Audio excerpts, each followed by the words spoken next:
Recorded Books and One-Click Digital present The Angel of Eden by D.J. McIntosh, narrated by James Yaegashi. December 1970. Kandovan, northwestern Iran.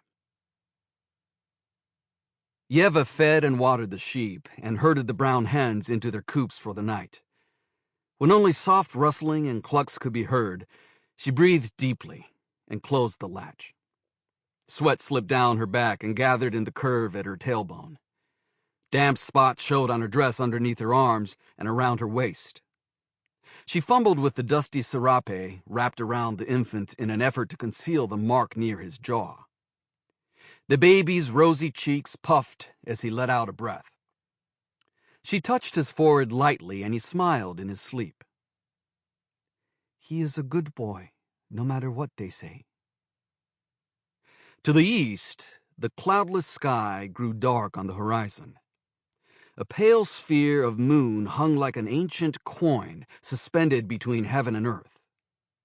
A chorus of crickets sang from the high cliffs. The waning sun turned the tops of the sparse cedars to copper. All spoke of a peace she did not feel. With the animals tended, she'd run out of excuses to stay outside. She had to go in now and face her father. Surely the whispers she'd heard earlier were false. Had the village men not already exacted a terrible price? Did they want even more vengeance? Yeva thought of the strange book and shuddered. She'd chosen the hiding place carefully, prayed it would stay concealed. A blast of hot air met her as she pushed open the wooden door to the old stone building. The house had sheltered her family for generations. Just how far back, no one knew. Its very walls were a part of her. Despite the sweltering day, fire roared in the old iron stove. Its metal casing glowed amber in the darkened room. The home's few windows were closed, turning the space into a hot, dry cavern. Candles illuminated her father standing by the stove. His shoulders were hunched, his arthritic hands crooked from years of outdoor work, his skin the color of old leather. "You're late," he said without turning to her. She replied softly in the flickering gloom. "The baby slows me down, Papa. It takes longer to finish my tasks." Her father cast a furtive glance at the bundle she held close. "He's afraid of his own blood," Yeva thought. He looked away and put an old enamel kettle on the stove. It hissed and sputtered. "They are coming tonight, Yeva. You must leave.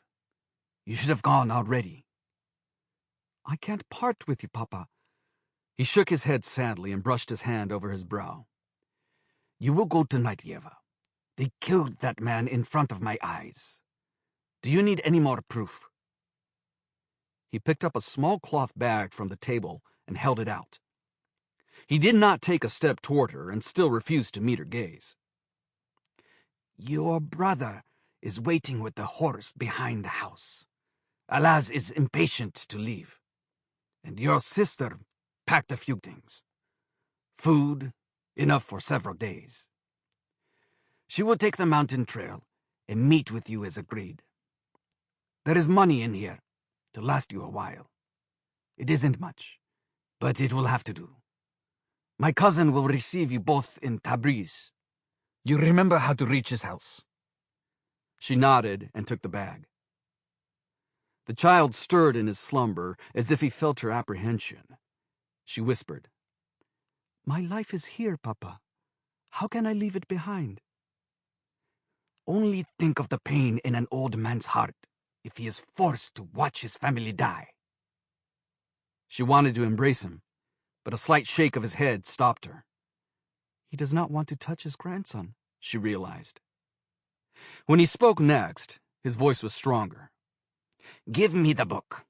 When the village men come, I will throw it in the stove, and they can see it burn. That may appease them. Where is it?" Yeva gestured toward a wooden cabinet, the only fine piece of furniture in the small dwelling. "I put it in the space behind the middle drawer." Her father walked over to the cabinet. Sample complete. Ready to continue?